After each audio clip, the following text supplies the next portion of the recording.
कैसे भैया?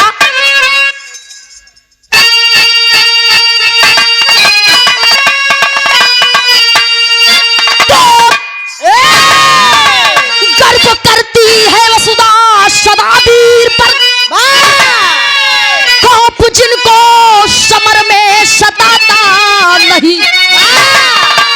खेल जाते हैं होली प्रबल खून की, शीश दुश्मन के आगे झुकाते। अरे बच न पाएगा हाथों से गीदड़ मेरे, अरे कवच आज लाखों ही तन में जड़ा ले। अरे कस ले कमर काल तेरा खड़ा है, मर्द है तो बुखारे न पंजा।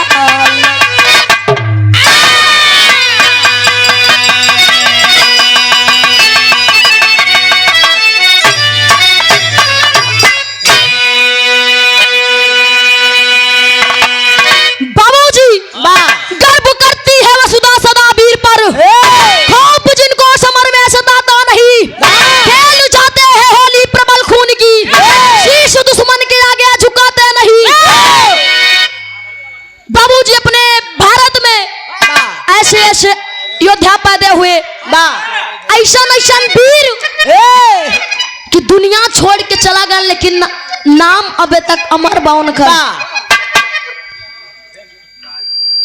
बाबूजी आज की दुनिया में लोग इतना मतलबी इतना स्वार्थी होएगा। हाँ अगर मतलब बा तो रिश्ता रखा था काका, आप लोग ध्यान दें हैं।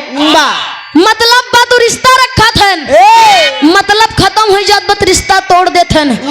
फिर आपन कितनो खास रिश्ता का है नहीं, चाहे बाप बेटवा के हो, हाँ चाहे जेकर रिश्ता देखा रिश्ता गिनाव लगब तो बड़ा टाइम लग जाए। अरे वाह, आप लोग समझदार है, बुद्धिजीवी है।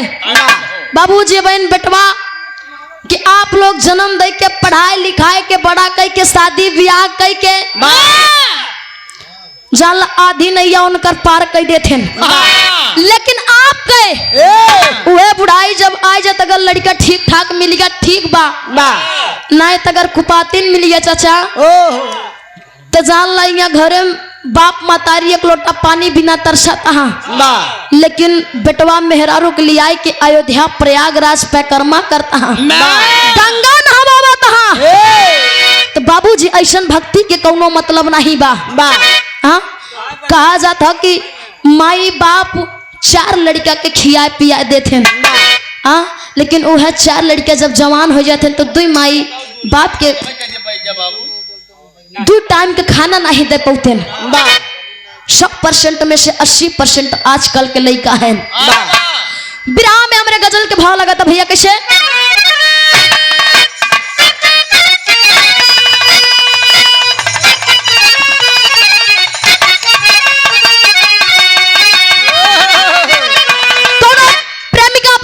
से कहा बा अरे कि मैं नाजे हूँ, अरे तुम मेरा एहतराम करो। नाजे हूँ, अरे तुम मेरा एहतराम करो। अरे जवानी नाम है मेरा, मुझे सलाम करो।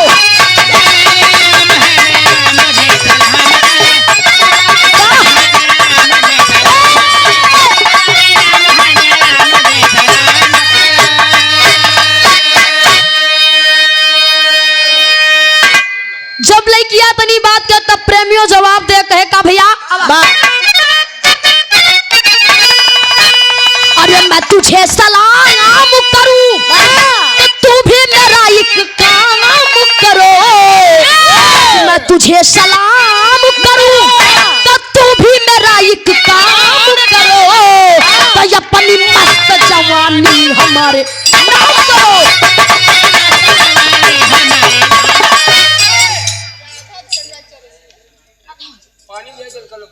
आप लेकिन ए भैया सितिया न हो, ऐसे ऐसे वीर पैदा हुए इस भारत में कि अपना नाम अमर करके चले गए। इसी के भाव में कहना भैया अब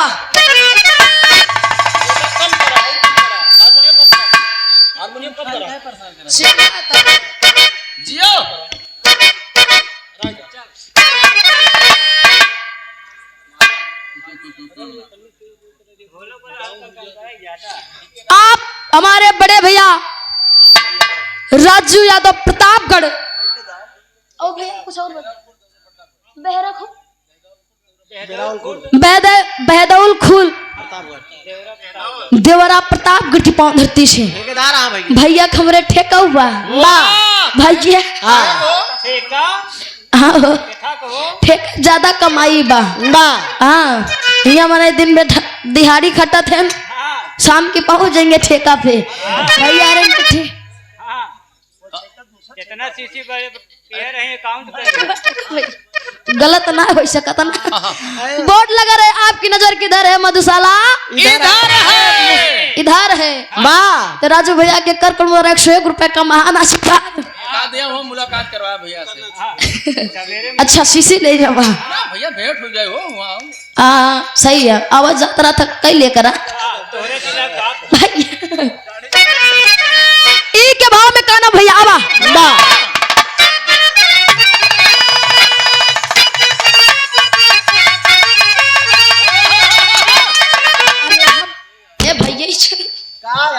हेलो अरे हमारी कुछ भूल से अरे गुलशन ये बर्बाद हुआ अरे हमारी कुछ भूल से अरे गुलशन ये बर्बाद हुआ अरे जवानी जाग पड़ी जोश जिंदा हुआ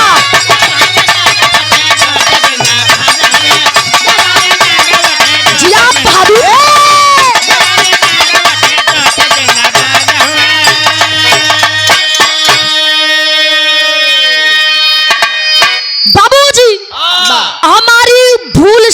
गुलशन बर्बाद हुआ जवानी जाग पड़ी जोश जिंदाबाद हुआ। अरे वाह ऐसा ऐसा पापी रहन अपने कर्म का फल अपने पाई गए भैया। घमंड बताया जाता है घमंड भगवान का आहार होता है जे जे घमंड करी सब खाक हो जाओ कर झंडू बाम हो गए ई बारे कबो घमंड ना करे चाहिए चाहिए जोन चीज होए। राकेश गुरुदेव कहाँ गए भैया घमंड तो रह गए हैं घमंड जे जे करी सब कर खाक होगा फिर शाही जथा पे घमंड करे धन दौलत रुपया पैसा अरे वाह महाल अटारी सुंदरता कला होएगा गायकी बजायकी होएगा। अरे वाह अगर हम अपने कला पे घमंड करब अपने आवाज पे घमंड करब तो भैया हमके गावे करे 10 साल हम 5 साल ना गाय पाऊ कहे जब घमंड भगवान के नहीं चला हम तो इंसान हैं भैया। आप हमारे धर्म के चाचा जी आदरणीय परम पूज्य परम सदैव परम सम्मानित आप जय प्रकाश चौरसिया चाचा जी के कर कलूं 101 रुपए का महान आशीर्वाद पहुंच के पल गया है बाबूजी। धर्मेंद्र भैया कुछ लोग सोचा थे कुछ लोग सोचा थे कि मुस्कान ऐसा कितना गावे लाग। अरे वाह कैसे हमसे ज्यादा कार्यक्रम पावे लाग। अरे वाह यानी कि जोन है हम ही नहीं भाई यहाँ तक यो सुने का बात है अशोक चाचा कि मुस्कान जोन गावती है हमारे बदौलत गावती है। अरे वाह का गुरुदेव ठीक हो गया आप लोग के आशीर्वाद से भैया ऐसा कोनो जगह ना हो जहाँ कार्यक्रम गाय न हो घमंड नहीं है लेकिन समुद्र के घमंड रहा। समुद्र सोचिस कि हमरे इतना बड़ा समुद्र में एक कागज की नाव कैसे चली गई भैया। कागज के अब आप लोग ध्यान दे हैं यहाँ कागज के नाव के बात नहीं बा। हाँ इशारों को इशारों में समझो, राज को राज रहने दो। वाह भैया हमरे बिरहा में जोहरी के भाव लगाता आवा। आप आदरणीय राम कुमार चौरसिया भैया जोहरी के भाव में कहना बा।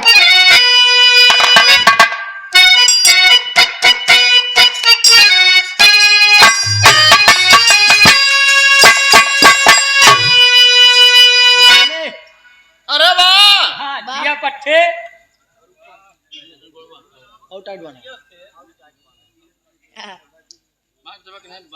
जिया पट्टा जब तक भाव ना बनावा हाँ भाई तब भी रस कैसे। अरे वाह भैया हर चीज गावे बदे भाव बनावे पड़त। हाँ कहना बा आवा। हाँ कौन सी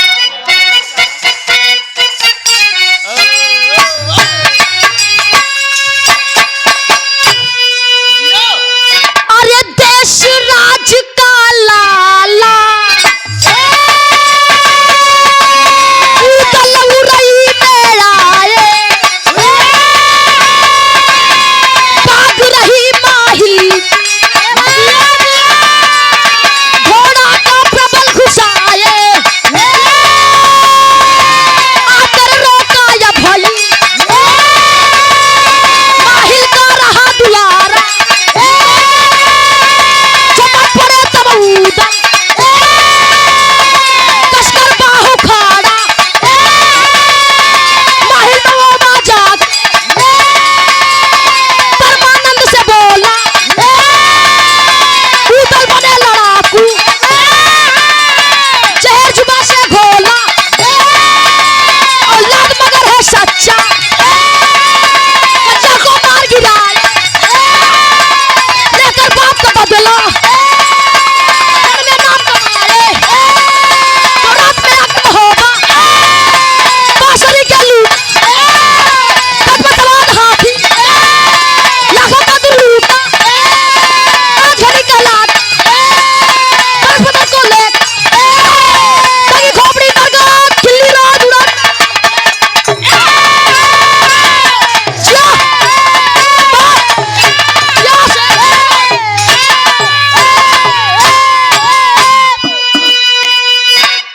बाबूजी आप लोग यही से कहानी के तुझे फरियाद समझ ला। वाह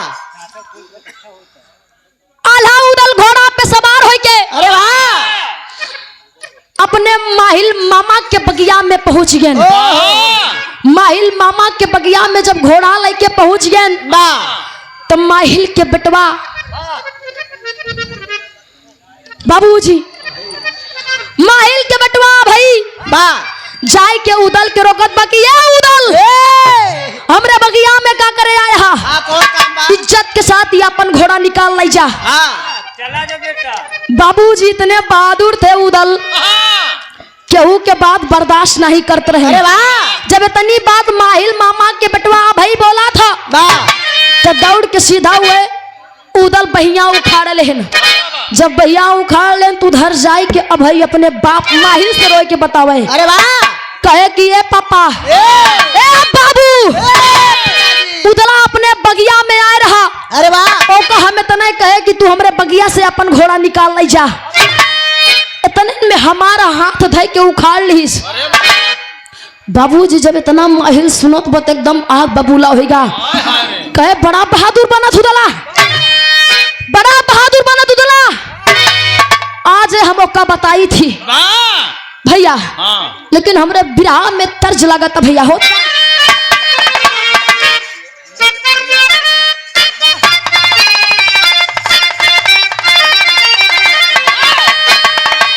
चुपिया मोर कुंवरा कन्हैया चुपिया मोर कुंवरा कन्हैया बोलावेला बसुरिया बजाई दे।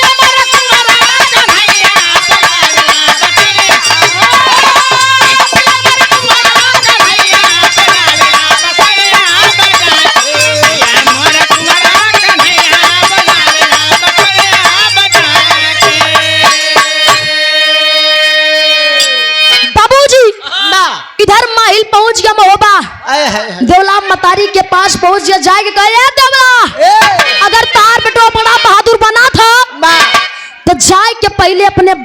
बदला ले। बा हाँ? जोन करिया एकरे बाप के मुड़ी काट के बा बबूल के पेड़ में टंगवाए दीस। बा हाँ? बरगद के पेड़ में टंगवा दीस। अगर ज्यादा बहादुर बंद हैं तो कही तो जाए कि पहले बदला ले। बा महोबा का सारा धन दौलत पैसा ले लिया। हाथी घोड़ा पारस पत्थर सब हथियार लिया। कही तो जाए कि पहले उस सब अपन छोड़ाए ले तो बाद में हमारे बेटवा के हाथ उखड़ी है। हाँ? हमार बेटवा अकेले बगिया में पाई के बाँह उखाड़ लेन।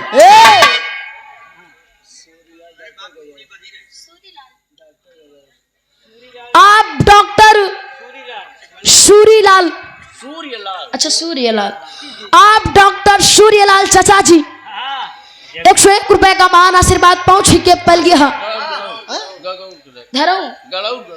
गरौट की पाँव धरती से बा पहुंच के पल गया आशीर्वाद के चाह। अरे वाह और ले लिया। आप फिर से वही छाया हुआ नाम बा आप मुनीम चौरसिया। चाचा की तरफ हम जब बैठी रहे गुरुदेव तब जान हमारे चाचा पैसा देते हैं। बा कहन बिटिया खड़ी होते कब बोलू। हाँ भाई लिखे जा हाय हाय हैं? चाचा के कर करोड़दार 51 रुपए का महान आशीर्वाद पहुंच के पल गया।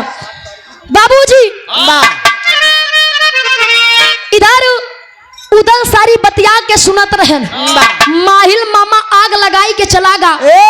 जब इधर माहिल मामा आग लगाई के चलागा उधर जाए के अपने मतारी से रोई के कहे हाय हाय कि ए माई ई माहिल मामा का कह के गवा हमरे पिताजी के क्या मारी सी उनकर मृत्यु कैसे भा। आई महोबा के जोन बताई गो पारस पत्थर हाथी घोड़ा के लेगा। बाबूजी उदल रोवत बा पूछत बा लेकिन देवला मतारी कुछ बतावत नहीं। हाय हाय तब जिद दिया जाता है उदल कहे माई आज तो के बतावे के पड़ी। तब कहे भैया कैसे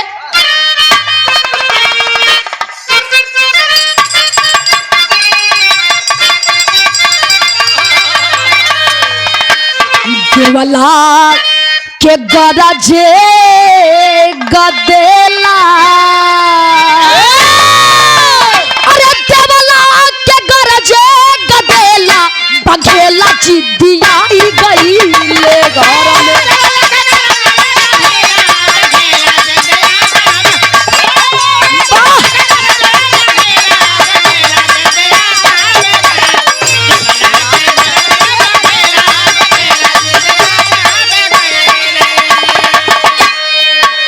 बाबूजी जिद ठान लेता है कि ये माँ आज तो के बतावे के पड़े कि हमरे पिताजी के मारी छी। कहा कैसे भैया गदवा छुपावे लागी देवला मतारी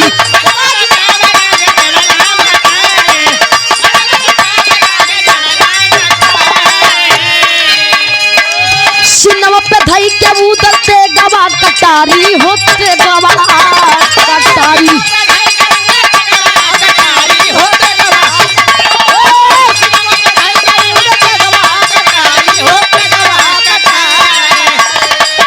खत्म कर दे जिंदगी के खेला खत्म कर दे जिंदगी के खेला बघेला जिद्दी आई गई ले घर।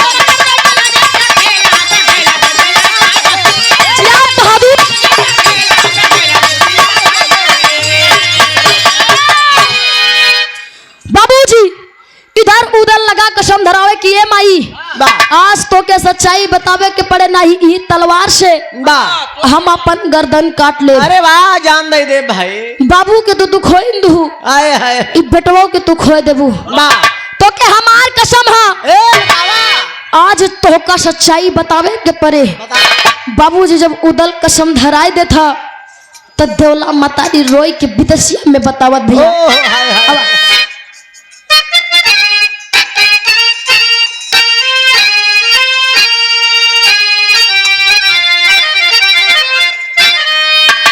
एक बेर करियाई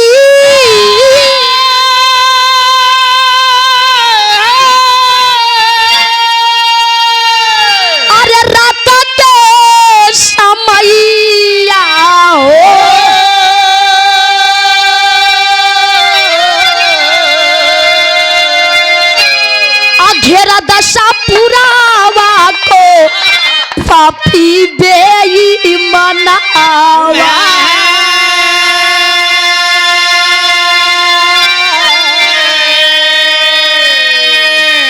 बाप और चाचा जी को कैद कार्रवाई लियो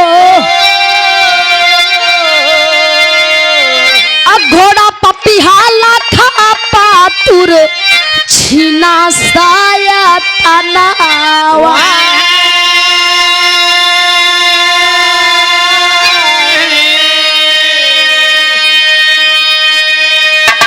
हारू नावो लखा पारा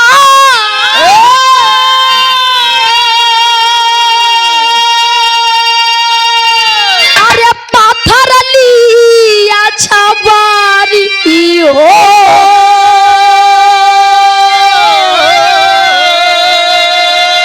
अघरवा को लूट लिया अन्न धन खजाना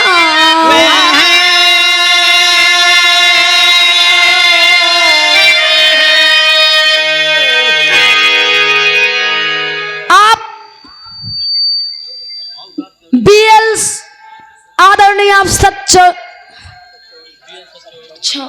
आप BL Sachchauri inter college Chhaneta Mungra Badshahpur Jaunpur बा आप प्रधानाचार्य आदरणीय परम पूज्य परम सुदेव परम सम्मानित आलोक पाल अरे वाह सर के कर कमलोदार 101 रुपए का महान आशीर्वाद पहुंच के प्रणाम है गुरु जी के काना बाबा बाबूजी के धड़ तो हो रे अरे कोल्हू में पेराई दिहाले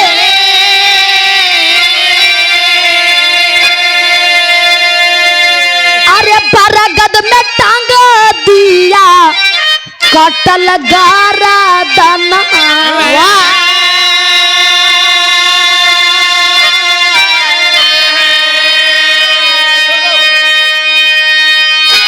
बाबूजी देवला मतारी रोए रोए उदल बेटवा के बतावत बा कि ए लाल ए हमार बेटवा उदल जब तू छोट के रहा तार तू पेटे में रहा और तेरे आल्हा भैया के जन्म भरा 3 साल के रहे 3 साल के रहे करिया बाबूजी आई के पूरे महोबे में लूटपाट करती है तांडव मचा दिया बेईमान लाखा पातुर हाथी घोड़ा धन दौलत आए है पारस पत्थर भी ले गया पारस पत्थर सब हथियार लीस और तोरे बाबूजी के आधा धड़ कोल्हू में पेराई के और गर्दन बरगद के पेड़ में टांग दी बाबूजी जब इतनी बतिया उदल सुना थे तो एकदम आँख पबूला हो जाते किया माई तार बेटवा अपने बाप के बदला जरूर ली काहे नहीं बेटवा के तोरे जान चली जाए लेकिन जब तक वो करिया के हम मारब ना तब तक हम अपन सकल ना दिखाऊ तो के बाबूजी गरजत बा और कहे बिना करिया के मारे हम लौटब ना आगे होत का भैया हमरे बिरहा में तर्ज लगाता आवा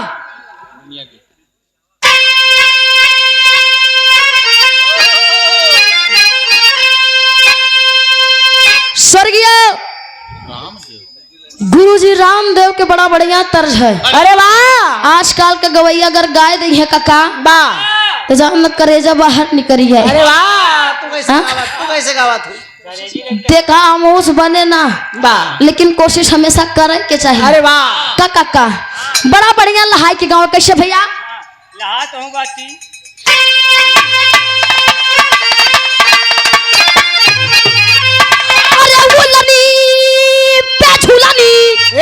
अरे उलड़ी पे झूलनी अरे जहाजिया उड़ादा हमार पाओ जे बरा जहीरा जड़ादा हमार पाओ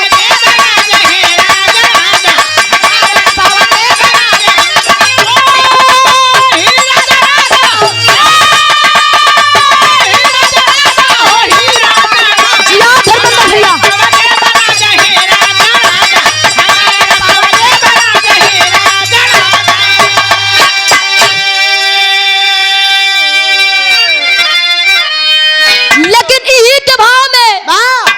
उदल पूरे सेना के साथ करिया के मारे जाए बदे तैयारी करत हैं। कैसे भैया भाव में अब अरे चले वीर मोहब्बा से, अरे चले वीर मोहब्बा से, अरे कई के तैयारिया हथवा में सो है दरची कटरिया।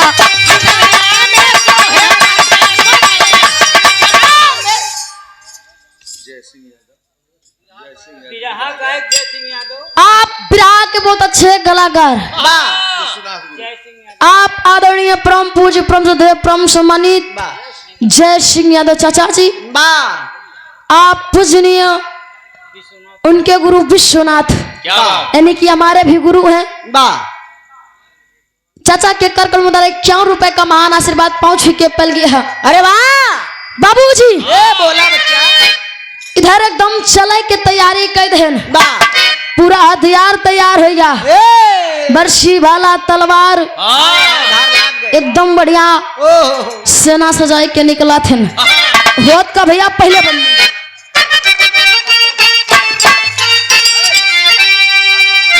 समय बड़ा कम बा।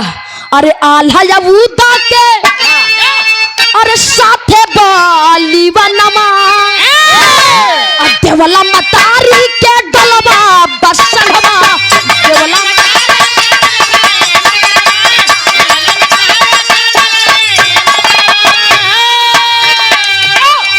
अरे ब्रह्मा या देवा ब्रह्मा या देवा के खुनवा सबरिया हथवा में सोहे बरछी कतरिया।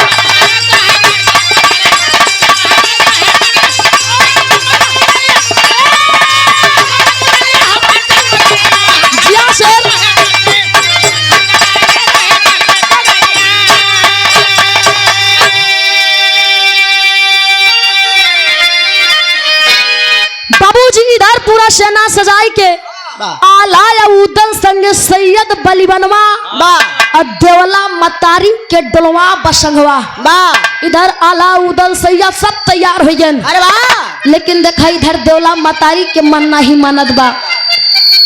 देवला मतारी कहे लाल हमहू चलब। अरे वाह कहे कि हम हिया रह के जी ना पाऊ तोरे बिना, जोन होई हम अपने आँखी से देखे चाहत हई। साथे में डोला मतारी के भी डोला तैयार होता, लेकिन अगले बन में होता भैया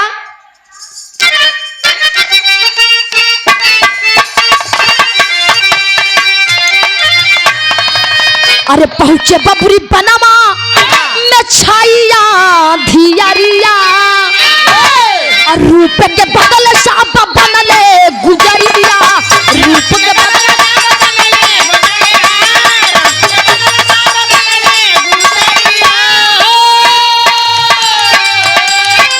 अरे मनवा में सोचे बही मनवा में सोच बढ़ी गईली फिक्रिया हथवा में सोहे बरछी कतरिया।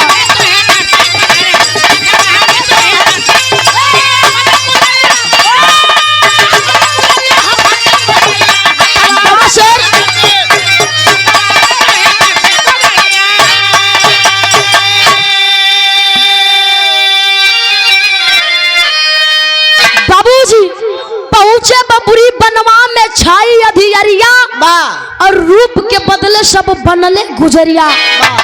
बाबूजी पूरी सेना लेकर बबुरी बन पहुंचते हैं। पहुंचत पहुंचत अधियार हो जाता। बबुरी बन में आला उदल के छोड़ बकिया सब मेहरारू बनियन ताकि माड़ोगढ़ में केहू उनका पहचान ना पावे। भैया इधर साधु के रे रूप दोनों जने बनाए के जब माड़ोगढ़ में घुसा थे सरंगी गुदरिया पल्लई के बजावत गावत अरे वाह तो भैया होत का बिरहा में धुन लगा था।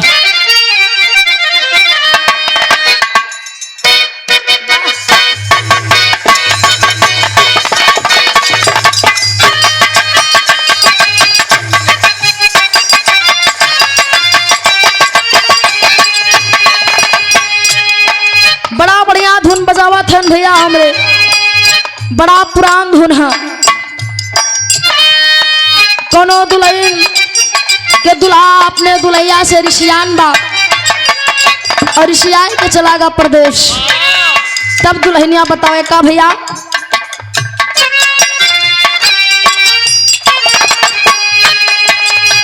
फेंक दियल थारिया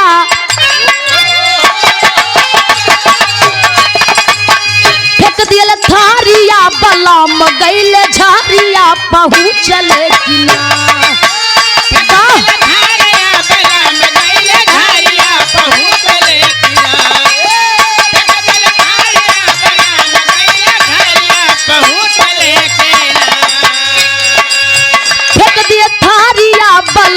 गईले झारिया पहुँचले कि ना।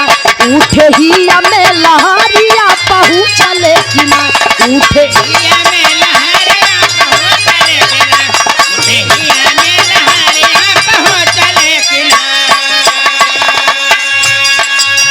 लेकिन बाबूजी के भाव में इधर पांचों जने अलाउद्दीन सैयद मलखान देवा साधु के रूप बनाए के हाथे में गुदरी सुरंगी लाई के माधवगढ़ में जाई के गावत हैं करत हैं का भैया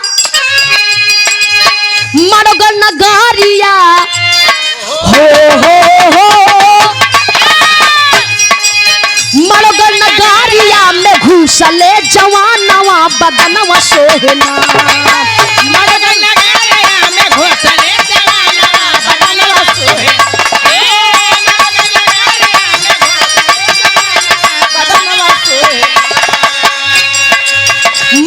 नगारिया में घुसले जवानवा बदनवा सोहेना। जोगी वाला हो बसानवा बदनवा सोहेना। जोगी वाला हो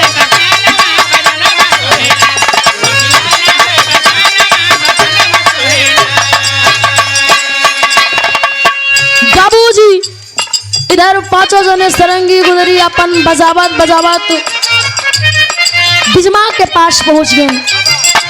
बिजमा जब देखा था तो अलाउद्दीन के तुरंत पहचान जा था बुलावा था कहे का भैया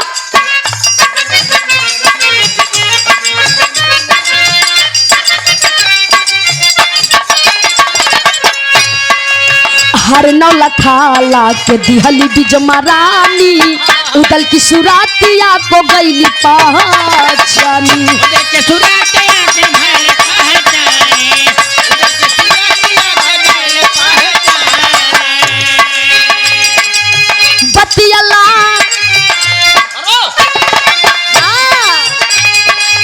बतियला मान रड़ में चल जाई जानवा बदनवा सोहना। बतियला मान रड़ में चल जाई जानवा बदनवा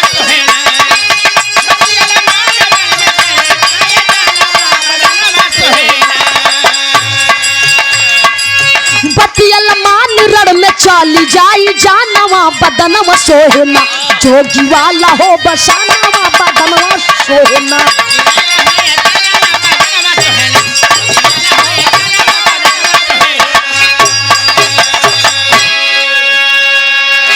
बाबूजी इधर बिजमा देखा था पहचान जात की अलाउद्दीन है बुलावा था हार नौलखा ले जाए के दे था कहे ये उदल तू भले ही साधु के भेष बनाए है लेकिन हम तो का पहचान गए। हम तो से सच्चा प्यार करी थी। अलाउद्दीन कान ठीक बा हम तबे मानब तू हमसे सच्चा प्यार करत हो जब जोर हम का बोके करबू तब। बिजमा कहे का कहे अपने करिया भाई के पूरी सच्चाई हमके बताए दा। कैसे ओकर मृत्यु होई कैसे हम अपन पूरी सेना तोरे माड़ोगढ़ में लेके घुसब। बाबूजी प्यार में अंधी बिजमा सारी बात अलाउद्दीन के बताए देते ऐसे ऐसे करा तहर विजय प्राप्त हो जाई। इधर इतना समझाए के बात कहे लेकिन एक बार हम तो सी हाथ जोड़ के कहा था बरे कहा थी हम तो सी सच्चा प्यार करी थी। तू माड़ोगढ़ छोड़ के तुरंत भाग जा। यहाँ से चला जा। तो से नहीं अगर हमरे करिया भाई के पता चली ओ तो तोके लोग के जान से मार दे हाय हाय हाथ जोड़ते ही। लेकिन बाबूजी जब इतनी बतिया उदल सुनत हैं तो एकदम आग बबूला हो जाते हैं कि ये बिजमा यहाँ हम भागे खातिर नहीं आए ही, अरे वाह युद्ध करने आना हूँ और तुम्हारे भाई करिया को मार के ही जाऊंगा। यही से हमारे बिरहा में धुन बदला था भैया। कैसे?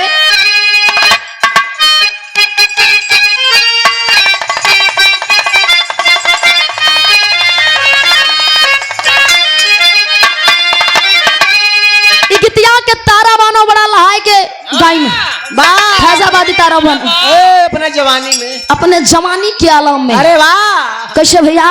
बोला अरे हाथ में मेहंदी माग से धुरावा, हाथ में मेहंदी माग से धुरा बर्बाद का जरवा हो गईला बर्बादी का जरवा हो गईला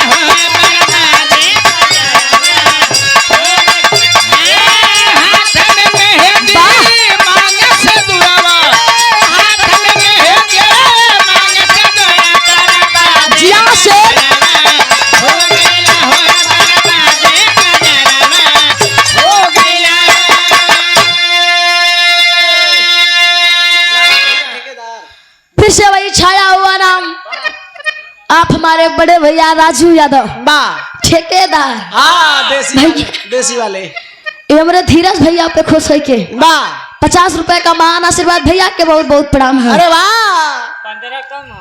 अच्छा भैया 15 कम उनका 75 का ही दिया, लेकिन एक नहीं जानते धर्मेंद्र भैया आप पे जुगाड़ लगा हुआ था भैया कह हम जानी धीरज भैया पीते नहीं।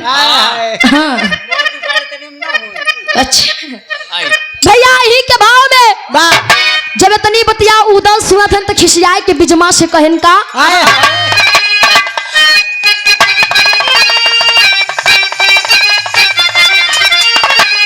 अरे बिजमा से बोले उदल जुझार, बिजमा से बोले उदल जुझार दाग लागे न पाई सनवा में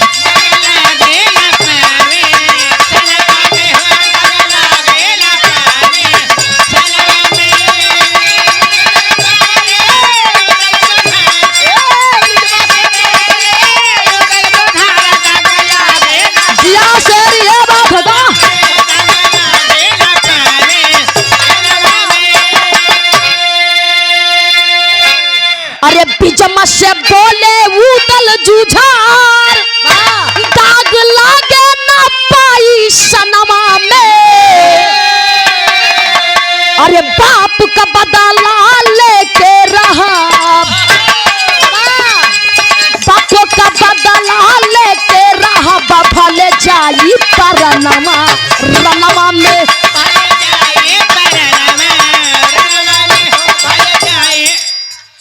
आप आदरणीय मनोज तिवारी भैया सलमापुर की पौंधरती से अरे वाह भैया फरमाइश है हरनवा वाला भैया विराट बात ही होए। हाँ दाब दी उधर के हाँ हम जानते हैं आप लोग फरमाइश जरूर करवाओगे। अरे वाह लेकिन भैया तनी देरी और बर्दाश्त कर लिया, विराट खत्म हुए का गायक तब बैठा अंदर जाए। इधर बाबूजी बिजमास को डांटने लगा उदल की बिजमा बिना अपने बाप के बदला ले तोरे भाई करिया के मारे हम महबा वापिस न जाओ। और कहे भैया का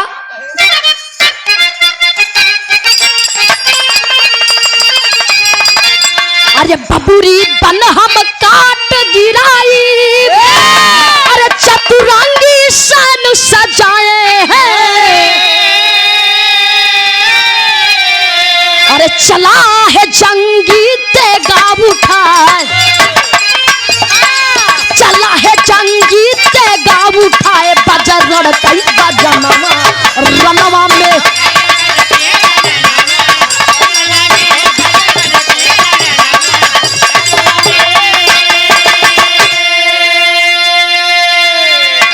बबूरी बन हम काट गिराई चतुरंगी सन सजाए हैं, चले है जंगी तेगा उठाए बजे रड़कई बजन मारनवा में कहे बिना मारे तोरे भैया के हम लौटब नहीं जब तक अपने बाप के बदला न ले। बाबूजी जब इतनी बात बिजमा से कहा तो बिजमा कहीं ठीक बा लेकिन तू हमसे वादा करा कि हमरे भाई करिया के मारे के बाद तू हमसे ब्याह करवा। और का भाई शादी कैले है? बाबूजी उदल हाँ कर लेता है। कहे ठीक बा हम तोरे भैया के मारे के बाद अपने बाप के बदला लेहे के बाद हम तो सी शादी करो हमारा इंतजार करो। बिरहा में टेरी के भाव लगा था भैया।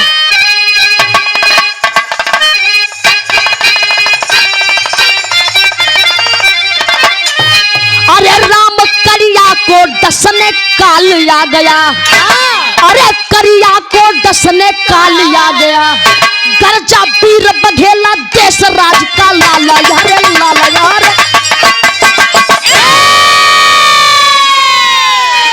करिया को डसने काल आ गया। गरजा वीर बघेला देश राज का लाल। इधर बाबूजी बिजमा से मुलाकात कई के रण मैदान में पहुंच गए। अरे वाह युद्ध शुरू होगा। मार काट चालू। अरे बाप का बदला रण में लूंगा। बाप का बदला रण में लूंगा उदल ने ललकारा है। सजी है सेना मारो घड़की बजने लगा नकारा है। आया अनुपम बीच समर में। आया अनुपम बीच समर में करिया का राज दुलारा है। नीच खींच कटारी उदल मारा रणन का किया सफाया है। बाबूजी करिया के बेटवा जेकर नाम बतावा गवा अनुपी।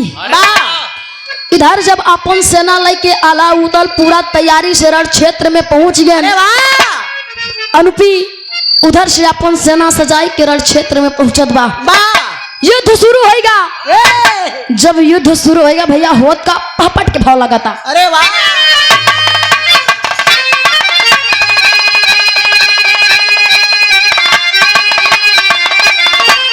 अरे चम चम चमका उदल का तलवारिया बीच समहरिया में। अरे चम चम चमका उदल का तलवारिया बीच समहरिया में। अब बरसे लहू धरतिया पड़े फुहरिया बीच समहरिया में।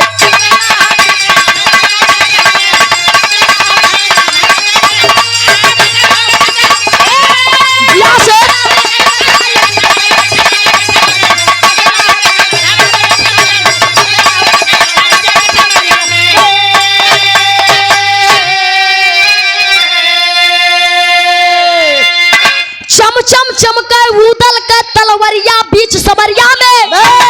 अब बरसे लहू धरतिया पड़े फुहरिया बीच समरिया में। बाबूजी युद्ध सवार हो युद्ध शुरू होगा। जब युद्ध शुरू होगा भैया होत का पहला बन्ने। अरे कैद किया लाल सूरजमल को तो डलमल भी आया।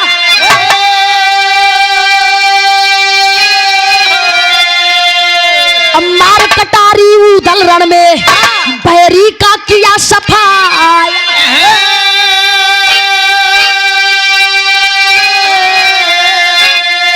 अरे बेटा मरिया करिया कर चिगधोरिया बीच समरिया में। अरे बेटा मरिया करिया कर चिगधोरिया बीच समरिया में। अब बरसा लहू धरतिया पड़े फुहरिया बीच समरिया में।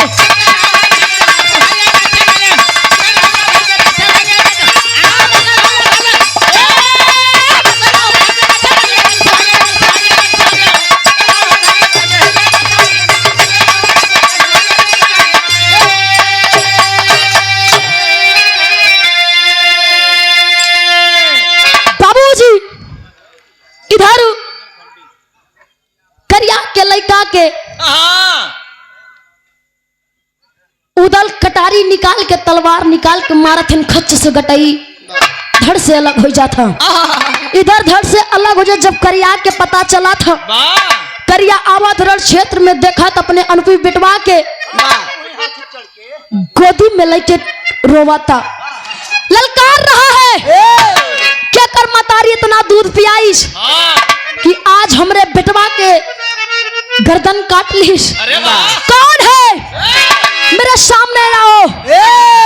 अब बाबूजी करिया वही हाथी पे सवार होके के आ रहा, जोन हाथी महोबा से चुराई के लेके आ रहे। उदल के हाथी रही हूँ। अरे वाह वही हाथी पे सवार होके के जब ललकारा थे तो भैया होत का यहाँ बुंदेल खड़ी आल्हा लागत है, संजू बघेल वाला। अब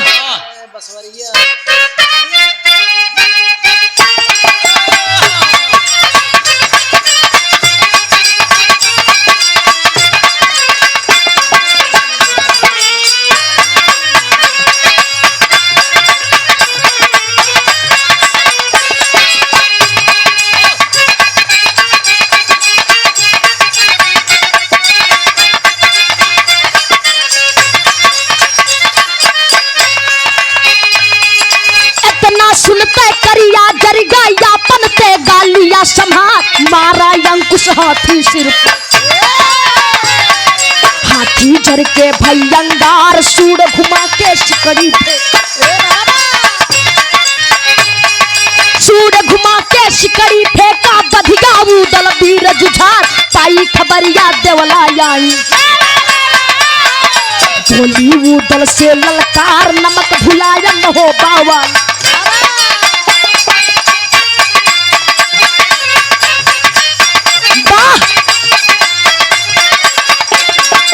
जिया धीरज भैया।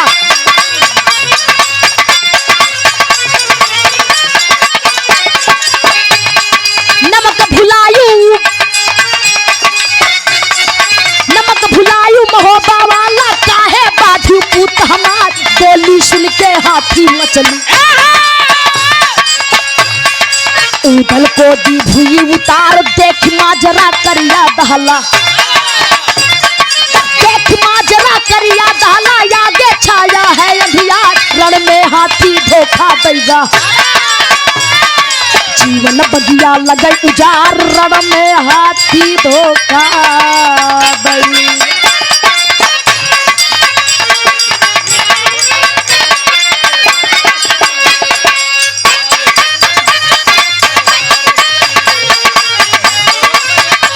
जिया धीरज भैया।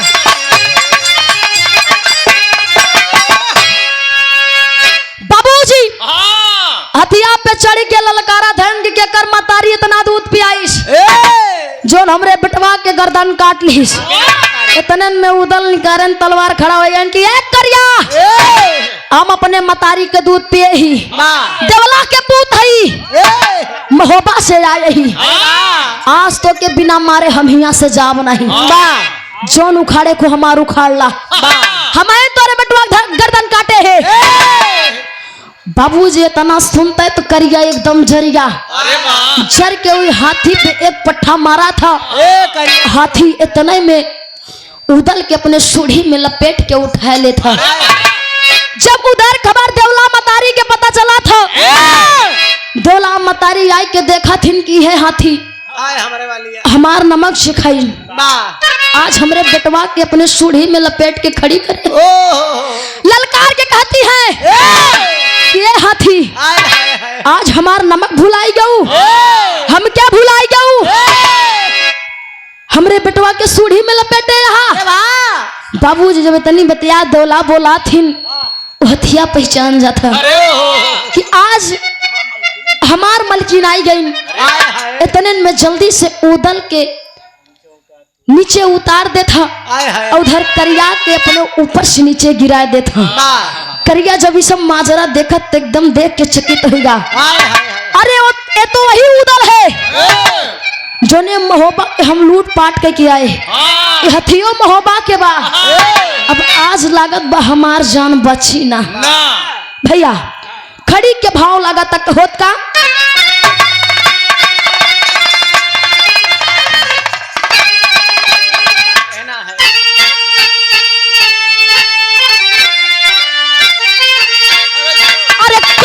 करिया का गर्दन अरे गिराए रण में अरे काट करिया का गर्दन अरे गिराए रण में तो अपने बाबूजी का बदला चुकाए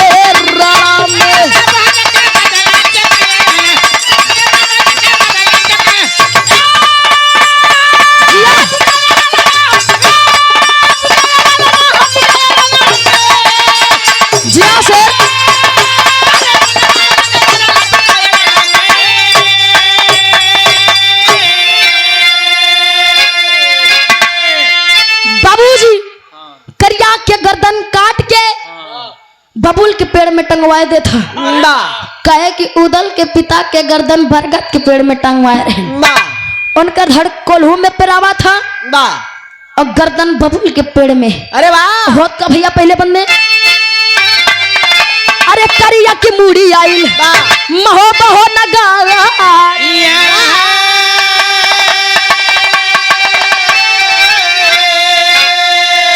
और रोवे जंबे मारो गढ़की बारह न जावा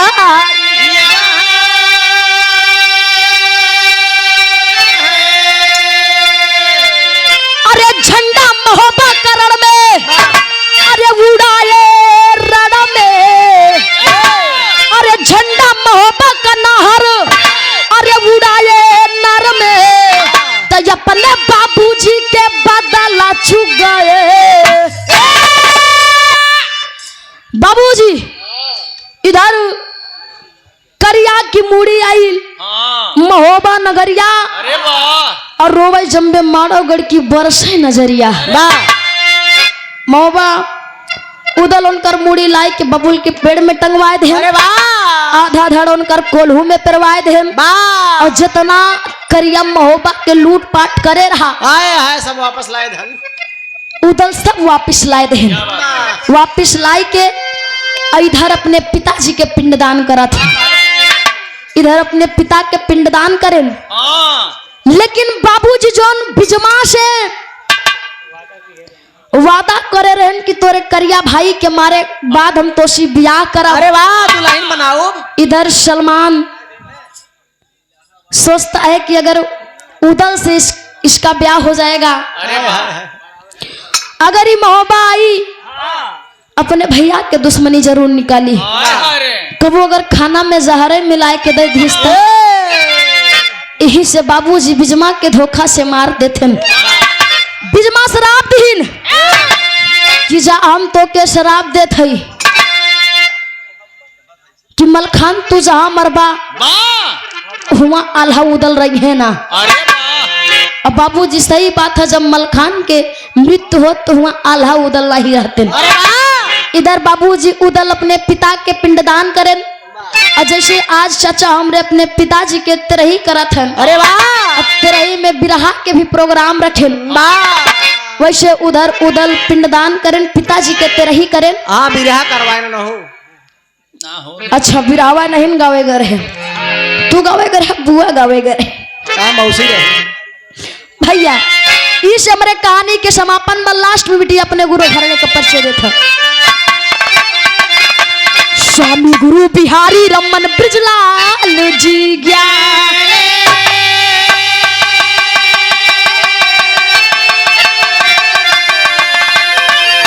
अरे कभी जय प्रसाद के दहीने अरे दुर्गा जी महारानी हो